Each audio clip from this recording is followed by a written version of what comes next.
And now, from beyond our dimension, this is the JeffMara podcast.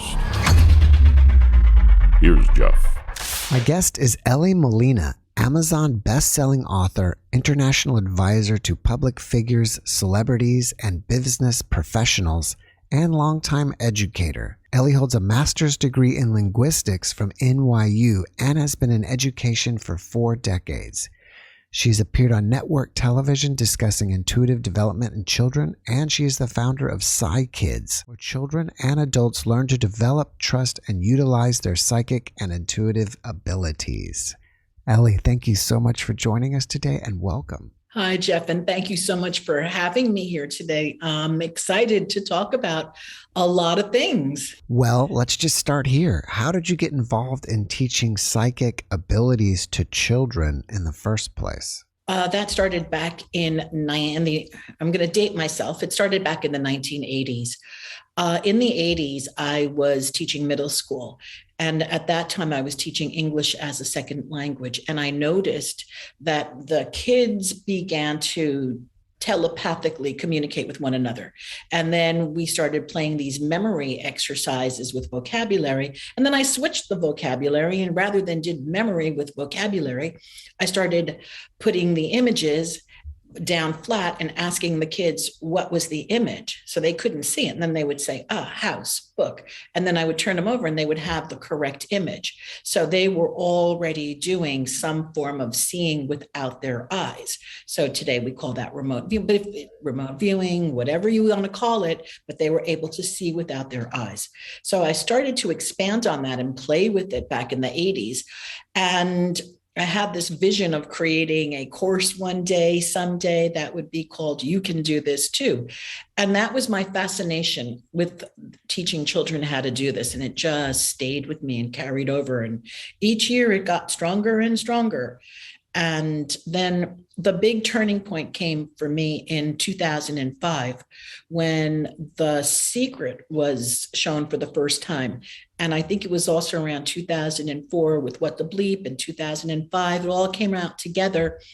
And then I said, okay, if that is out and that's in the movies and that's available for people, I'm going to show this to my middle school. Now, I wasn't teaching middle school ESL any longer. Now I was in New York public schools. And I said to myself, all right, you know what, if they can watch The Secret at home, I'm going to watch The Secret with them. And we're going to talk about it. And we're going to learn these principles in the classroom. And that was the beginning. And I took that and blended it with psychic development. Why stop at just affirmations when I knew that there's a whole realm of other mind powers available to us? And that's where I started. That's amazing. I mean, I wish I would have watched The Secret when I was in middle school. Yeah, me too.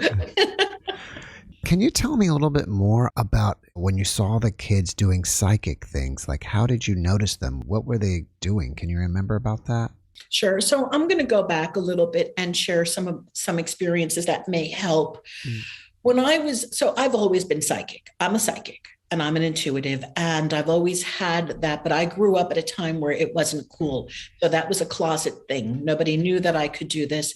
And so by the time I was 12 years old, rather than do other things, I was doing telepathic exercises in my spare time. I take a deck of playing cards, flip them over, to see if it was, an ace or if the card was red, or I would look for suits and numbers with my eyes closed. And that's what I practiced. And I practiced that with my friend.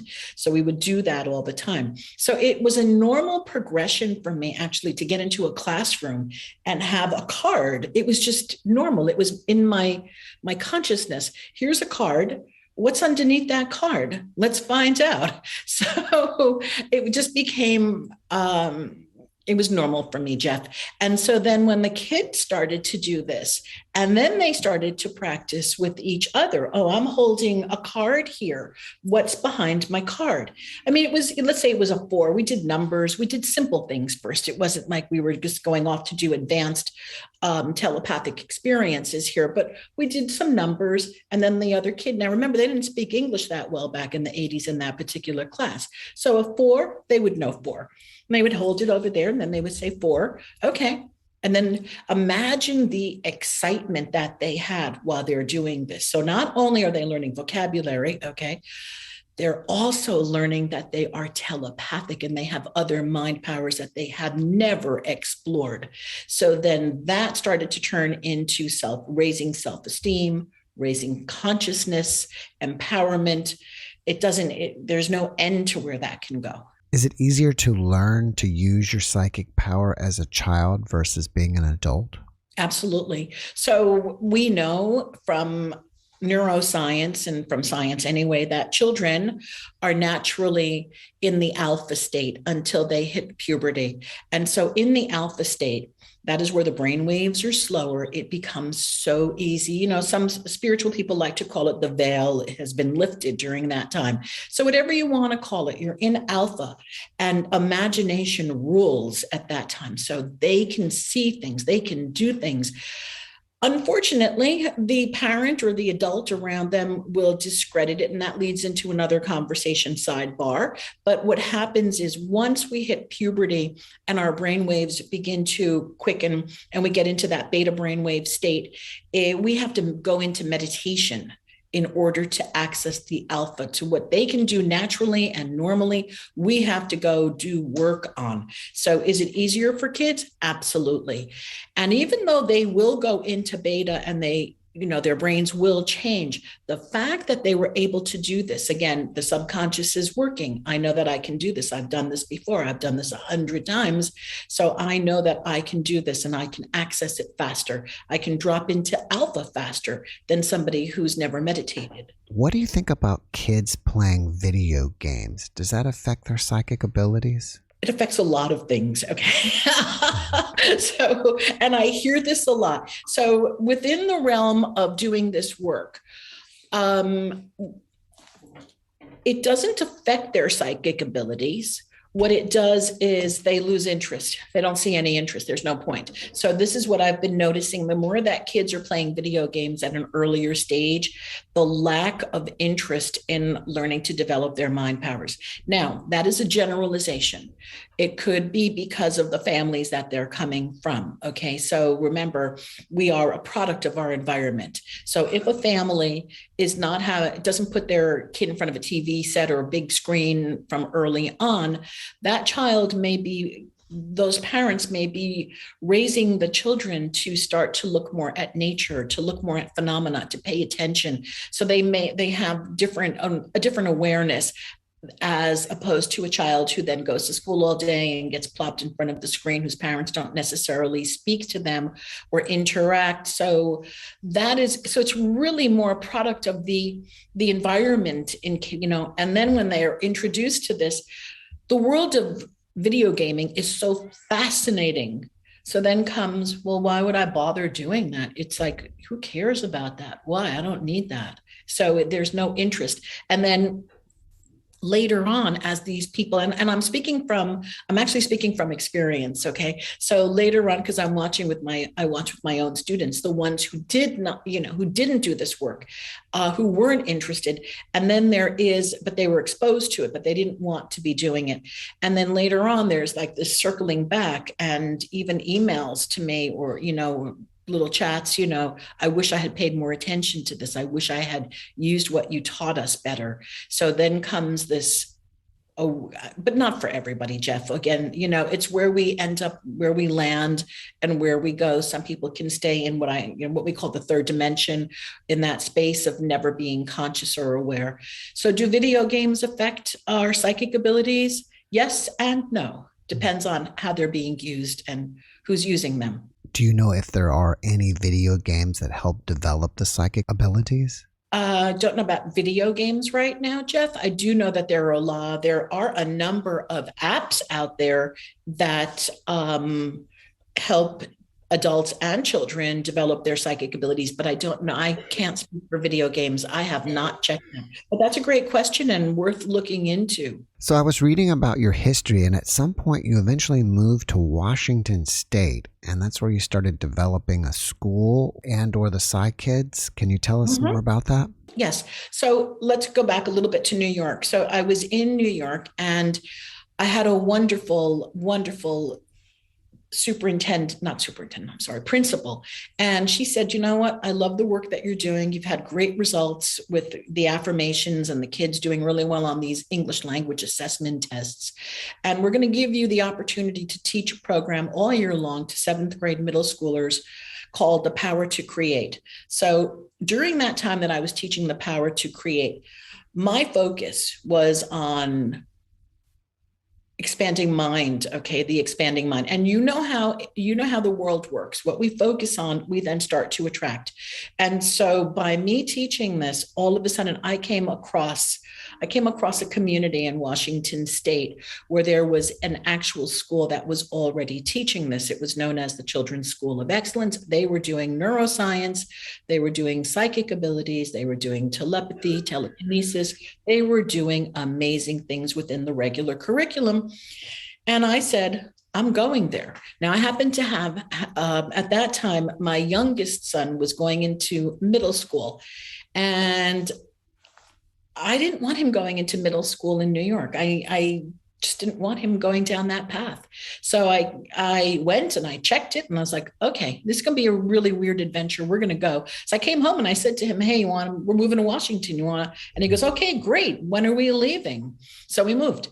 And we moved to Washington and I ended up teaching there too. So I was teaching at that school then, and my son went there and he was there for 2 years. Then I was teaching there for 1 year. And I started developing my own program in that time that I left. Then the school lost its funding. So after the school lost its funding, they closed its doors. A group of parents came to me and said, hey, listen, will you help us co-create? Will you help us put this together? So that's what we did. So a group of parents and myself, we co-created, it was called the Rainier Academy. And so we put that program together and we had little children ages 3, 4, 6, and to 10, up until 10.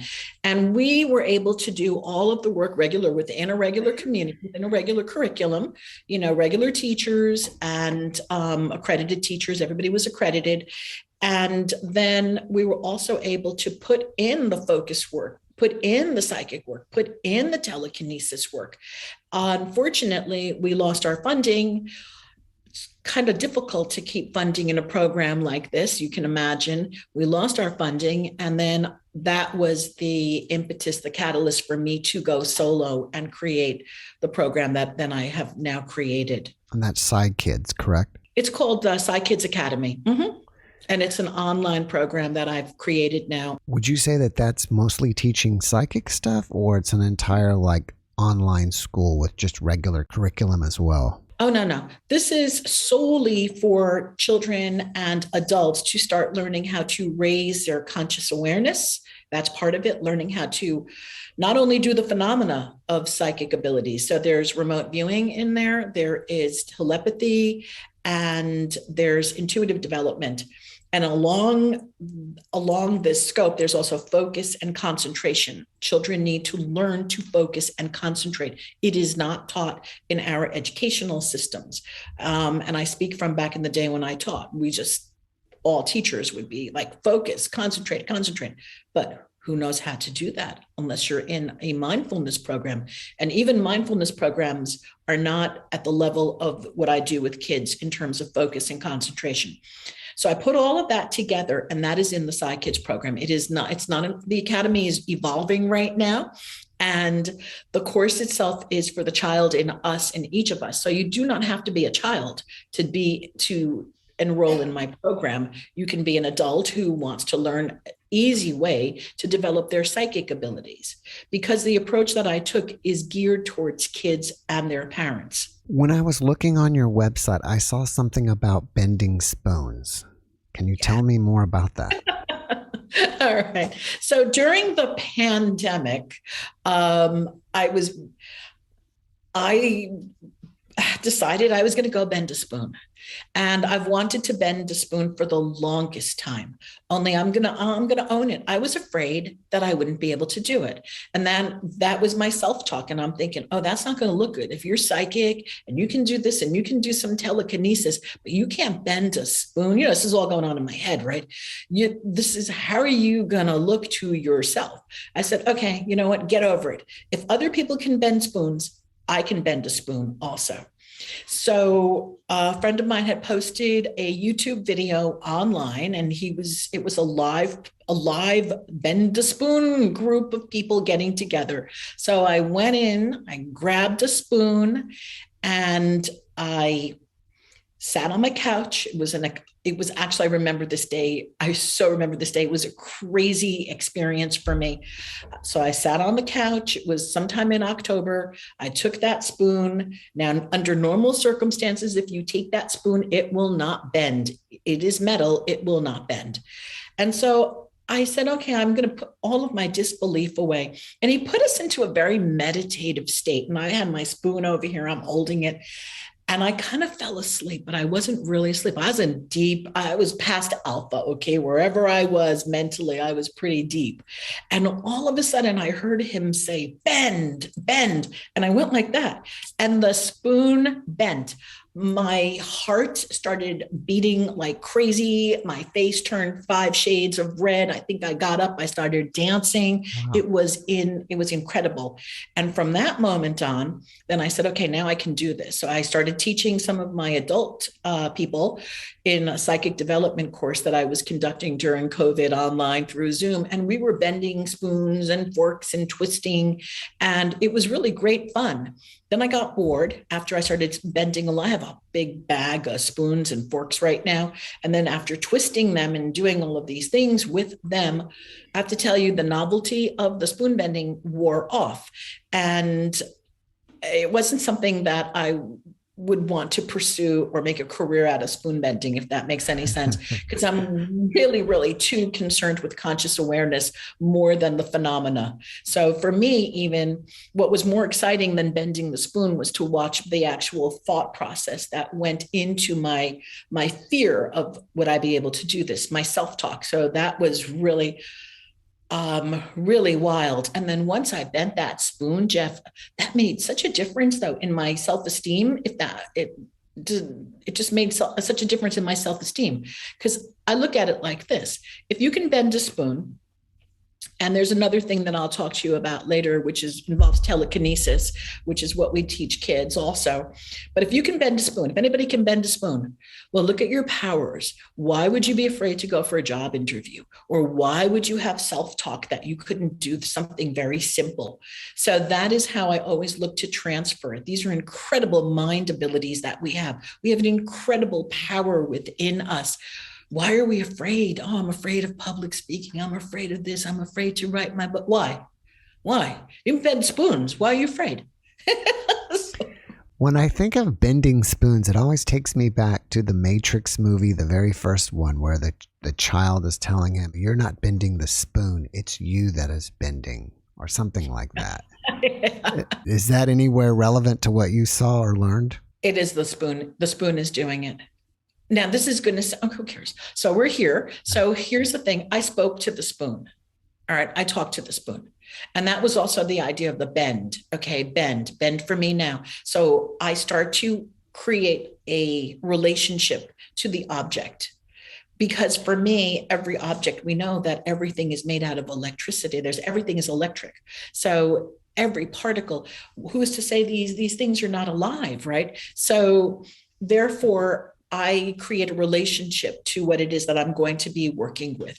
So, yes. I want to expand a little bit more on fear, because you mentioned that twice about fear was inhibiting you of doing that. Can you tell us more about fear and how to get over that? Oh, sure. So fear, we have, as humans, we have this we're always psychology shows us that we're basically afraid. We're afraid that no one's going to like us. We have this unanswered question going, oh, am I going to be, will they like me? Will I be, is anybody going to like me? And am I good enough? And those questions all go back to fear. That's just fear. Am I good enough? Is anybody going to like me? And so everything that we have is built up almost on those two questions of internal conversation. Am I good enough? And are people going to like me? So that is, again, the fear of getting it right. What is the fear of getting it right? Fear of looking bad. Okay, then what if I look bad? Will anybody like me? All right. Will I be good enough? I was just talking the other day to someone that one of man's biggest fears is public speaking. But you just take that to the deeper level that, will anybody like me? And am I good enough? So if I'm public speaking and I'm tongue-tied and they're going to be looking at me, what's really going underneath all of that is, am I good enough? And will they like me? Yeah, it's amazing. If the children learn this phenomena, can it influence their own belief systems? Absolutely. So let's take a look that if you're a young child and you have experiences with remote viewing, meaning you can see over time, distance, and space, and you're able to read with your eyes being closed, and you can see words. What does that teach you about your own powers? It teaches you that you're very competent. It teaches you that you have an ability that is very powerful within you, and that this ability has been then taught. It's not something that you woke up. I mean, it's all in us, but it does need a teacher. It's like being able to play piano. We need an instructor. We need to learn. We can put our fingers on the keys, but that doesn't mean we're going to make good music. And so it's the same. The more that a child has instruction in this area, the better they become. Then later on as an adult, they have that in the background again. So I'm able to do this. I'm able to do this. In your bio, you're an advisor to public figures, celebrities, and business professionals. How are they finding you? Okay, so this is what I just absolutely love this. I am 99% word of mouth. And so this started a long time ago. See, I've always done psychic readings for the most part since I was in my 30s, and I used to do them from home. And so I had clientele from the back in the 90s and the 80s. And then I worked for the Long Island Psychic Fair for a while. And I also worked for America's #1 online psychic hotline for many years. I had a pseudonym and I would go teach, and then I'd go home and do psychic readings. So I was pretty, in some circles, I was already out there.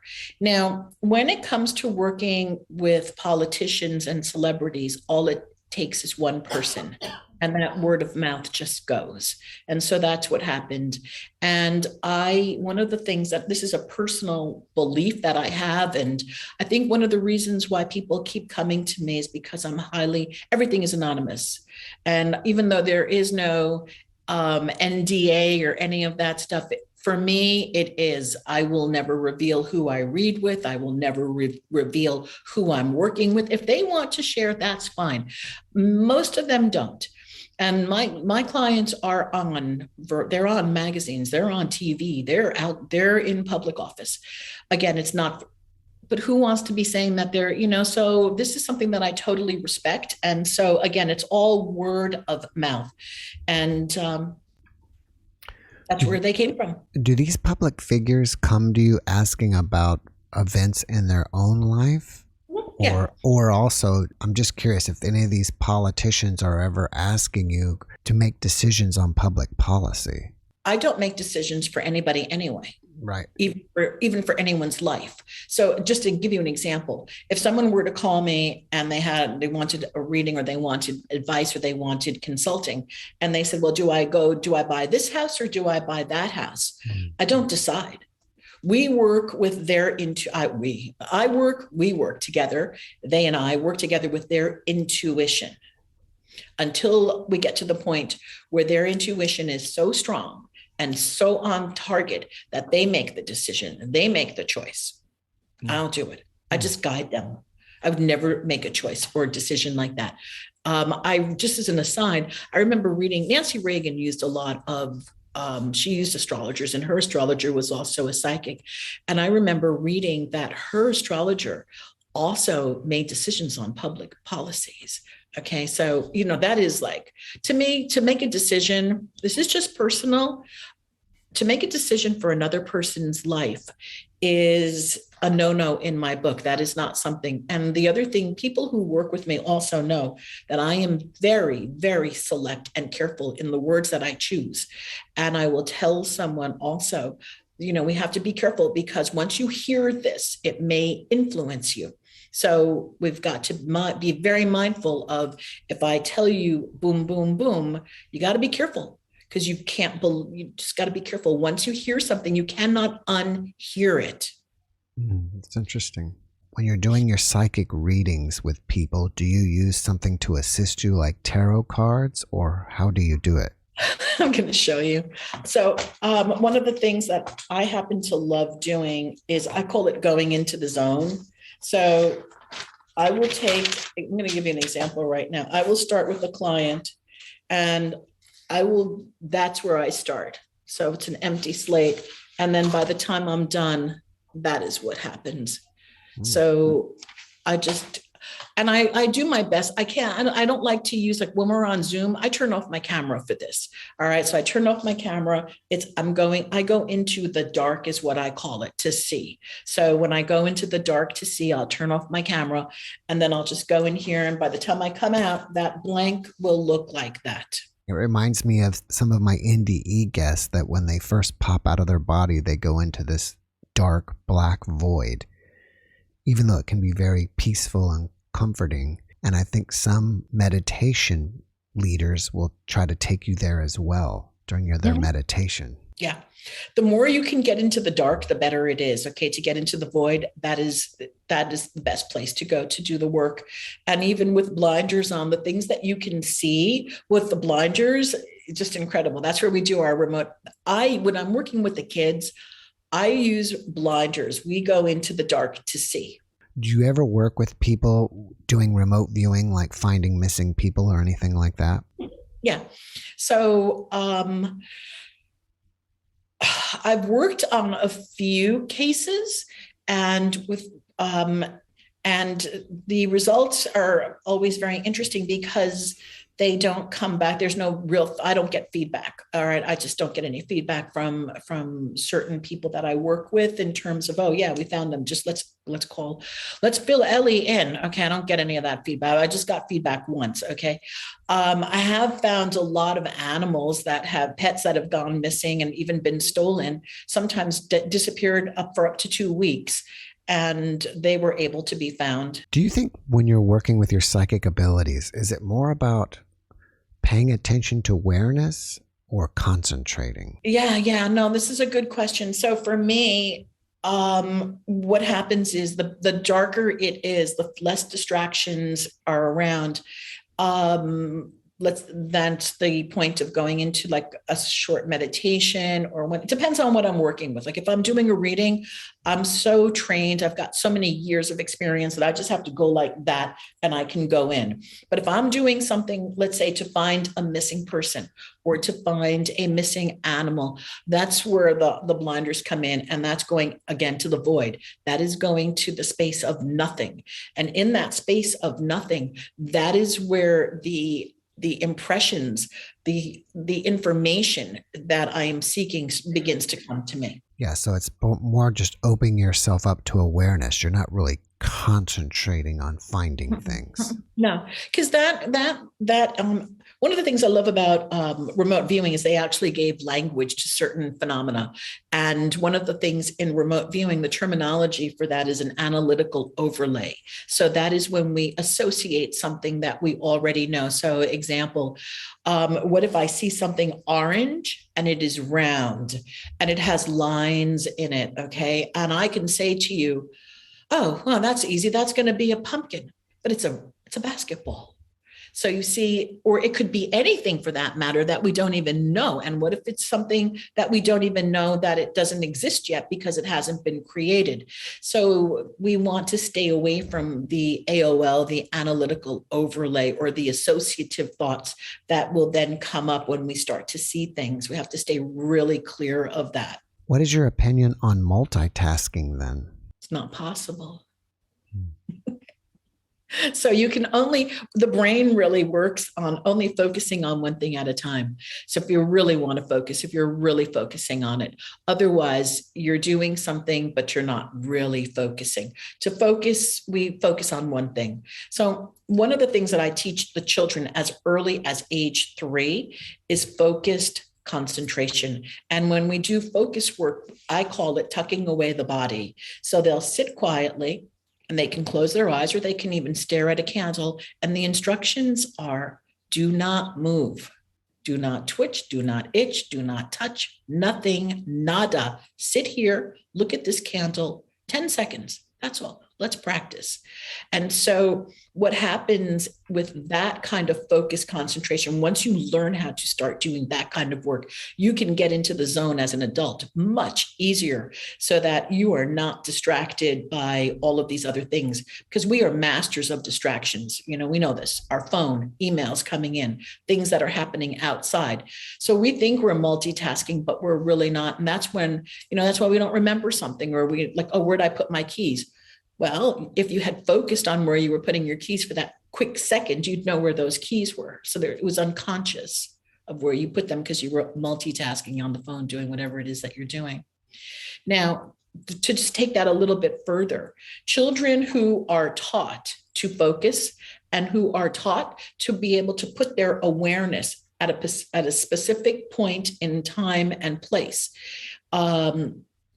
even in their own body or in their mind, these children develop higher emotional intelligence. Studies have been done. Can't cite the studies right now, but I have them in my book. And so studies have been done on this work. Emotional intelligence leads to more success. It leads to people obviously it leads to conscious awareness. And then these are people who have emotional intelligence, and then children who have emotional intelligence at an earlier age tend to take on leadership positions later on in life, or they have positions of influence for the larger good, if that makes sense, because that is just the way that they have been taught, as opposed to children who have very little self-control, very little emotional intelligence. Research has shown that they end up, believe it or not, becoming a burden to society as they get older. They can go into criminology, they can become criminals, they can become sick, they don't take care of their health, yada, yada. So they become a burden to society. The lower your emotional intelligence, the more of a problematic life you will have down the line. Do you think you can give us any basic tips with just being psychic? Easy things that we can do, just like you did with just focusing on a candle? Oh, yeah, absolutely. So, one of the things and this is I have to do a little aside. So a little plug for something. I created a 16-page guide. That's a lot of stuff. And it's called What If? And it's 6 ways to tap into your child's inner magic. And if you go to my website, www.psykidsacademy.com, you can download that free guide. And in that free guide, I have really great activities to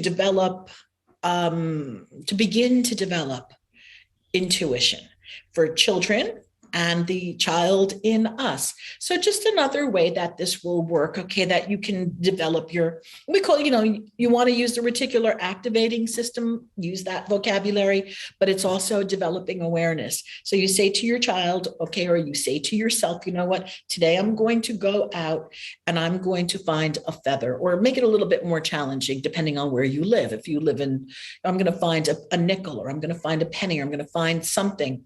And then watch how your reticular activating system all of a sudden starts to go to look for that. And so this is, even though this is the beginning of psychic awareness and intuitive awareness. And these are things that we can do with ourselves, and we can do this with our children or little people to start the conversations, because it is all about the conversations that you have with others and with yourself.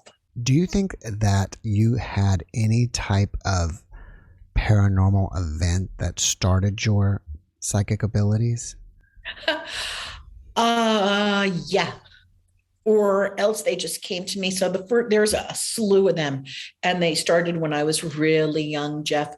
So the first one was a dream that I can still remember. I must have been 4 years old, and I dreamt that I was stuck in a log. And the more that I screamed to get out of the log, the bigger my body became.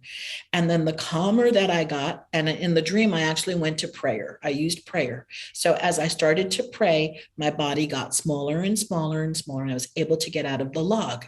And I woke up with an awareness and an understanding that screaming and fear, and I didn't have vocabulary for all of this, but I woke up with an understanding that screaming and fear would never get us to where we needed to go. What we would need to do is to go into prayer, which later has been proven, okay, again, scientific prayer works, okay, because it does a lot of things to the mind and to the body, and it also has direct, collective consciousness. So somewhere along the line, that happened. And then I had perhaps a near-death experience, even though I never thought of it as a near-death experience until much later. So I was in a swimming pool, and we were swimming, and I was holding somebody's hand. I was really little, and somebody kept pushing me down, and I couldn't come up a kid was actually pushing me down, and I couldn't come up for air. And so I just pretty much passed out and then up. So I don't know if it was really a near-death experience, but it really felt like I was dying when I was little, okay, at that moment in time. And so I was like, oh, this is interesting. This was very, very interesting. I looked to make sense of it later as an adult and didn't quite, but the thing that happened was the swimming instructor who was holding my hand at that time, she ended up passing away shortly thereafter. And then I dreamt that I was holding her hand and walking. And I remember looking at her and saying in my dream, you're dead. Why are we walking together? And then she said to me, again, Jeff, this is not the vocabulary that I probably had when I was 6. And she said to me, the dead walk among the living, but only few can see us. And that was the beginning. Wow. That was it. Mm-hmm. There is a medically known syndrome out there. It's called acquired savant syndrome. And the acquired version is you have some kind of impact to your nervous system, and then it results in people like having math abilities or certain abilities. But I've kind of felt like you can also get psychic abilities. I find it especially common in near-death people because, coming close to death, there's some kind of impact to your nervous system, and that kind of, is a catalyst for everything that's happened. That's made me curious if that has happened to you, and it seems possible. It does. I'm going to look into that. Thank you for sharing that with me. And here's the other thing that because I often wonder, I often wonder, why has this come so easy for me? And why do I see other people struggling with this so much when it's so easy? Yeah. It's just so easy. Yeah. And then I wonder, then I say to myself, maybe it's their self-talk. It's their self-talk. And because of their self-talk, it's their upbringing. It's the way that, but what comes so easily and so natural to me is a struggle for some of the people that I work with. Yes. Yeah. I first learned about this from a guest I had, Paul Anthony Wallace, and this is a way different discussion, and I don't know how you're going to respond to this. But he basically was saying that, we were genetically engineered by aliens, and they made us too smart, and they had to dumb us down. But and every now and then when you have some kind of impact, it turns that back on. Okay, so I'm going to tell you my theory, which is kind of along his. And when I shared this with my son, one of my sons said, "Mom, don't tell anybody this. Okay? You don't want people to hear this." I actually believe that humans were extremely intelligent. We have amazing abilities. only we've got these two implants and they're in the back of our head. And it's like, not good enough. Does anybody love me? And those two implants in the reptilian brain keep us small. So every time we do something that's really fabulous and wonderful, those two implants are back in there. Oh, no. What if they don't like, just like, oh, your son coming, my son coming. Don't tell anybody, mom. Okay, right. Why?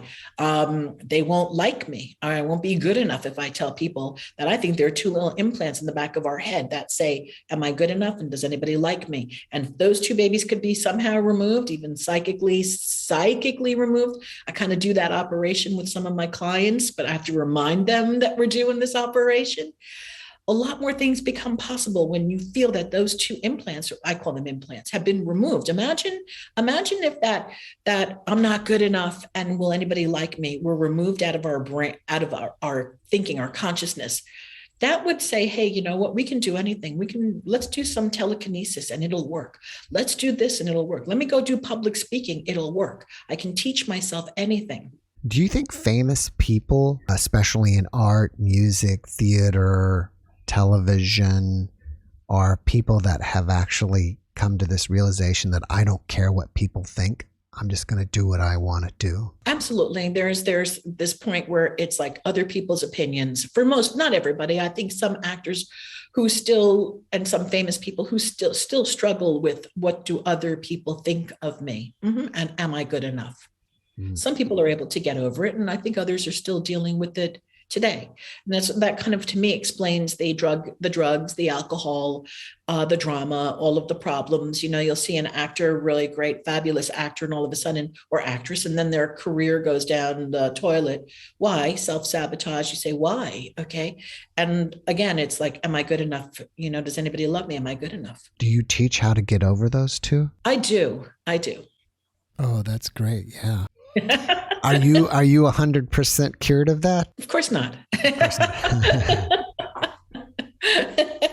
But I remind myself, I do remind myself, and that again, you know, as long as those two, even if we pretend the implants are gone, if I call them implants, right? But because they are part of us, really, okay, for me, it's a conscious awareness. So when I'm about to do something and I sound like, whoa, I have that self-talk moment where it's like, okay, who's running the show right now? Who's running the show? Not good enough? Will anybody love me?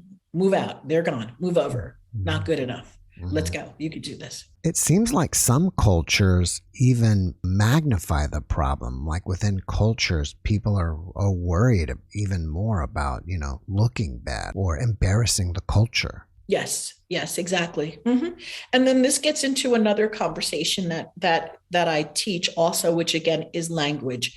Our thoughts creating, you know, I really spend a lot of time in the language that we use and the language that we lose, and then looking at the belief systems, cultural beliefs. You know, I got a whole chapter of that in here also. So I work on that too. So I currently am working with somebody from another culture where we are so working on the cultural beliefs that were programmed into her from the subconscious. And what do we do with that now? Do you want to continue to live in that limited paradigm, in that limited box of a world that you know is not even real? Or do you want to break free from that? So again, I think that if somebody has a hand holder, they're able to break free from these easier or more easily than if they had to do this necessarily by themselves.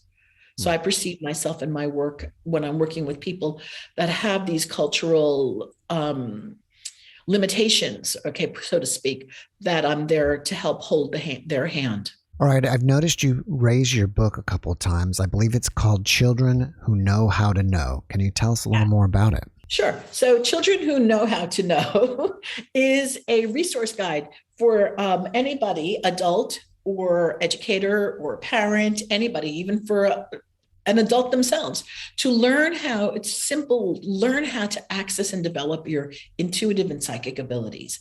And I run through each chapter, like intuition, the brain, some of the things that we spoke about right now, thought and language, mindfulness, awareness. And then I have chapters on what happens next after we teach ourselves telepathy and remote viewing, out-of-body experiences, how to see auras. All of that is in there in my final chapter, like what lies beyond. You have a couple other books. Can you tell us about those? Sure, thanks for asking. So I have my first book was written in 2010, and this is Annabelle and the Domino. This is based on this is a children's book. This is based on a true story, a true account of a little girl who moved the domino with her mind through the process of telekinesis. Now, a little backstory on that. These children that I was working with, these children were brought up in an environment, in a culture where anything is possible. So to move an object with their mind would be like, yeah, of course, we just got to practice. So there was a little girl. I've had only 2 children in the course of my entire career who were able to move an object with their mind. It's not an easy task. It takes a lot of focus. It takes a lot of focus, sitting still, awareness, belief.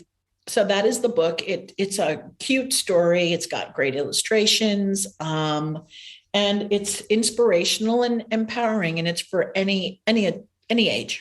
So that's my second book. And then the third book, that I'm a contributor to this, and this was done with Betsy Chassey, What the Bleep, anybody who remembers the movie What the Bleep. Mm-hmm. So this is a compilation of stories, and I have a chapter in here on the move west, okay, and jumping into the unknown of what that was like to leave a suburban environment and teaching in New York City and going into a very rural environment, building a home, and kind of almost sometimes at times being off the grid. And what was that process like, jumping into, moving into the unknown. All right, you've got PsyKids. Do you have any other websites? Well, I have my website, which is EllyMolina.com, which is that's the website that I use for people who want to come to me for psychic readings, or people who want to work with me in one of my 2 programs.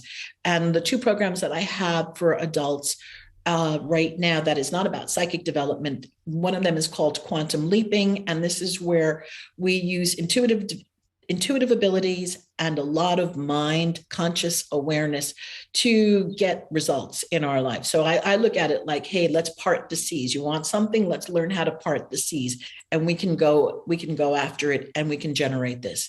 And it's a highly effective program, and I have a lot of people that have incredible stories of results. And then my second program is the Mind Power Edge, which is a little bit slower than Quantum Leaping. And there, again, we use mind power techniques. We use consciousness. We use awareness. We use psychic abilities to have the life that we say we want. So those are the 2 programs. And then I have my online kids academy, which is PsyKidsAcademy.com. And there's a membership site where I discuss things with adults, and that can be used for children or not. And then there's the PsyKids Make Magic Happen course, which is part of the PsyKidsAcademy.com. And that is where I teach psychic development and intuitive development to children and adults. Are you on any other social media? I am, Jeff. I'm on LinkedIn, and that's Ellie Molina. And then I'm on Instagram, Ellie Molina 1. I'm on YouTube. I have a YouTube channel. It's called PsyKids Academy. I have a weekly live podcast on Podbean, but it's on all the platforms. Mm-hmm. And that's called Ask Ellie, Intuitive Insights and Your Questions Answered. And on that show, people call in and they can ask questions. They can ask psychic questions. They can ask any kind of question, really. Or I have guests come, and then after my guests speak, callers can ask questions. So that's a live show. And occasionally when it's pre-recorded, then they can still ask me questions later.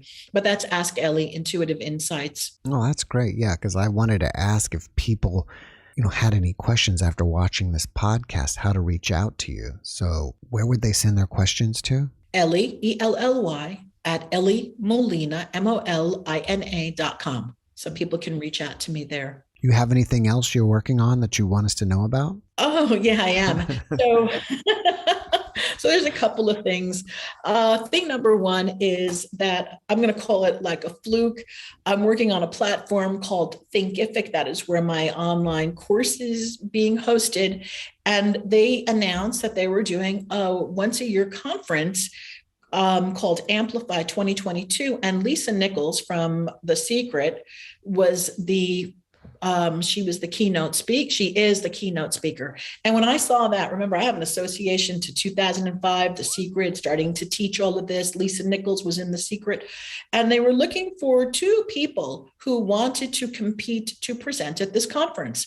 And the name of their conference was so similar to the program that I had created for 2022 and my motto for 2022. I said, all right, I'm going to follow the signs because I believe in following signs and not breadcrumbs. Signs are big, breadcrumbs are little, and they can disappear really quickly.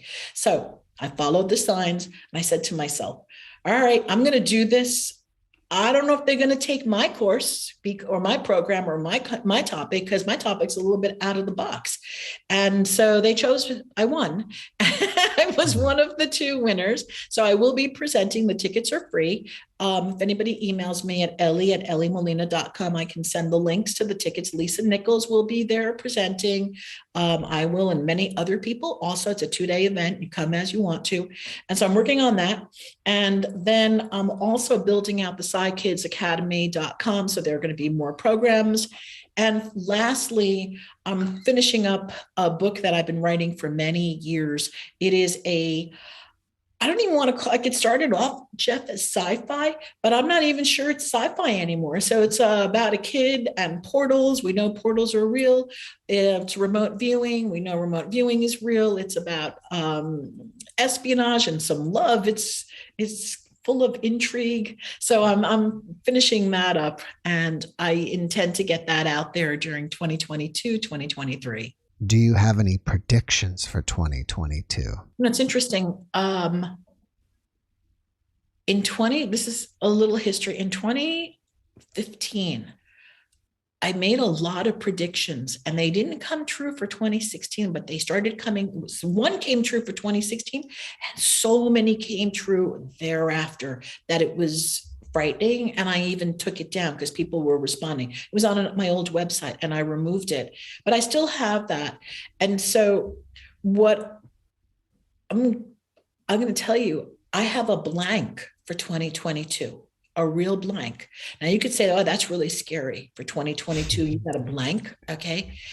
And I have this is just where I go with this is because I pulled a blank for 2022, I really intuitively feel that individuals are going to create where and what kind of world they are going to live in. And that is why for me, it was just a blank. So I could not predict what a collective consciousness is going to do right now, because for me, there is no society has split. There's the news and what we watch in third dimensionality, and then there's the rest of the world and what goes on. And so depending on where your conscious awareness is, where you're going to put your focus, that will determine what it will look like for 2022 for you. Will we still have cars? Yeah. Will we have homes? Yeah. Will we be heading towards inflation? Yeah. Will we see Jimmy Carter days? And if anybody's old enough to remember Jimmy Carter, okay, yeah. And if not, they can Google search Jimmy Carter. Will we see Jimmy Carter days? We can, unless things start to change very rapidly. And I'm the ultimate optimist. So I'm very optimistic that this is going to be halted. Again, be halted. Notice I'm speaking from like something outside greater than us, but through our collective consciousness, that we then halt this from happening and go on to a different trajectory of what's next for 2022. So For me, 2022 is going to be the best year ever. And that was my motto. And that's why when they did Thinkific and they said, make this your best year ever. And I had put out on my own website, not my website, on my emails, that 2022 will be your best year ever. And I am dedicated to anybody that I work with that 2022 will be their best year ever, that they can actually say 2022 was my best year ever. So that's how I'm facing 2022, no matter what gets thrown at us from what sources and wherever. I think that's great. All right. Well, before we finish up, can you leave us with one last positive message? Aside from the fact that you can do it, you really can do it. So you set your intention, you make sure that your language and your self-talk are in alignment with what it is that you want, and you constantly monitor that self-talk and your awareness, and you could have whatever you want, honestly. Ellie, thank you so much for joining us today. I really appreciate you, and I wish you massive success in whatever you're doing. Thank you, Jeff, and thank you for having me today. All right. Have a wonderful day.